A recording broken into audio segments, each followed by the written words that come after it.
سنتين يطلع يقتل. لازم الحكومه والشعب المصري يوصلوا الرساله ديت، ان احنا يبقى في ردع قوي جدا. مش هنقعد نطبطب، مش هنقعد باصين للموقف الامريكي ولا الموقف الخارجي الغربي.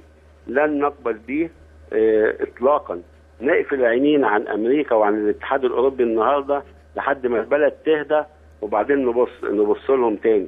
الموقف الروسي، الموقف الصيني، لازم احنا نبعت وفود للصين ولروسيا ونعمل توازن، لان احنا للاسف كنا ارتهينا في احضان الولايات المتحده الامريكيه. كانت عامله لنا لو تفتكري المساعدات الكويز، اتفاقيه الكويز، يقول لك هاتوا لنا عشان ولكن الاهم حاليا يعني من اهم موقف حتى الولايات المتحده الامريكيه والدول الغربيه هو الدعم الواضح من الدول العربيه. في بدايه حديث حضرتك تحدثت عن موقف العاهل السعودي. الان خبر عاجل نعم نقوله للمشاهدين: دوله الامارات العربيه المتحده تعرب عن تأييدها الكامل لموقف ملك السعوديه من الاحداث الجاريه في مصر، وتشدد دعم الامن والاستقرار في مصر. شيء رائع من هذه الدولة. لو نفتكر ان عصام العريان كان قال لهم ان هنخليكم تبوسوا الجزم وهنخليكم عبيد وهنخليكم اساد، شوية قلة الادب والسفالة. ولكن في النهاية المواقف العربية الحقيقة مواقف مشرفة. انا بشكرك.